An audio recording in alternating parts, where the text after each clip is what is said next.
তুমি কি YouTube, Facebook, ইনস্টাগ্রামের জন্য কন্টেন্ট তৈরি করো? তাহলে আজকের ভিডিওটা তোমার জন্য গোল্ড। আজ দেখব এমন 3টে এআই টুলস যেগুলো দিয়ে তুমি খুব সহজে ভিডিও আইডিয়া, স্ক্রিপ্ট, থাম্বনেল এমনকি এডিটিং পর্যন্ত করে ফেলতে পারো মাত্র কয়েক মিনিটেই। চলো তাহলে জেনে নিই কি সেই টুলসগুলো। প্রথমে যে টুলসের নাম বলবো সেটি হচ্ছে চ্যাটজিপিটি। তোমরা হয়তো জেনেই থাকবে চ্যাটজিপিটির কথা, তারপরও আমি আইডিয়া দিচ্ছি। তুমি কি কখনো ভেবেছো যদি কেউ তোমার হয়ে পুরো ইউটিউবের স্ক্রিপ্টটা লিখে দিত? হ্যাঁ, চ্যাটজিপিটি সেটাই করে। তুমি বললে how to start freelancing in 2025 একটি ইউটিউব স্ক্রিপ্ট দাও, চ্যাটজিপিটি সেকেন্ডের মধ্যে তোমাকে হুক, বডি এবং কল টু অ্যাকশন সব কিছু স্ক্রিপ্ট বানিয়ে দিবে।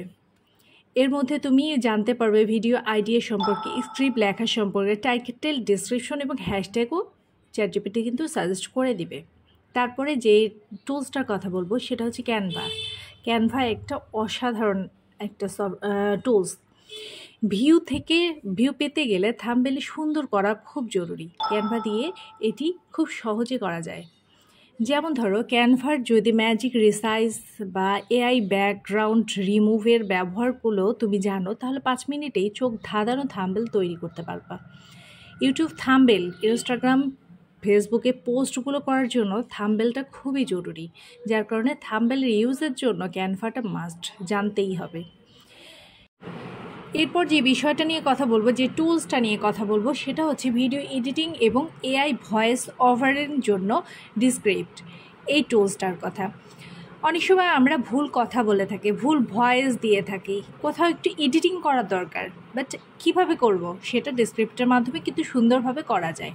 ডিসক্রিপ্ট শুধু টেক্সট এডিট করলেই ভিডিও থেকে সেই অংশ কেটে যাবে, এমনকি তোমার ভয়েস দিয়ে এআই জেনারেশনও ভয়েসে তৈরি করতে পারে, যার কারণে এটা খুব হেল্পফুল একটা টুলস।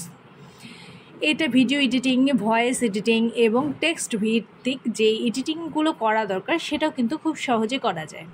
পরিশেষে যেটা বলবো, এই 3টি টুলস দিয়ে খুব সহজেই তোমার সময় বাঁচিয়ে কন্টেন্ট ক্রিয়েশন সম্ভব। কন্টেন্টের ক্রিয়েশনটার ওভারলুকটা অনেক ভালো হবে, গেটআপও অনেক ভালো হবে, এতে তোমার ভিউজ অনেক বেশি আসবে। ভিডিওটি ভালো লাগলে অবশ্যই লাইক, কমেন্ট, শেয়ার করে এবং সাবস্ক্রাইব করে পাশে থেকো। কমেন্টে জানাবে ভিডিওটি কেমন লাগলো। আশা করছি ভিডিওটি ভালো লেগেছে এবং তুমি কোন টুলসটা ইউজ করছো বা কোন টুলস সম্পর্কে আগে জানতে না, সেটাও অবশ্যই কমেন্টে লিখবে। আজ এ পর্যন্তই, ভালো থাকো।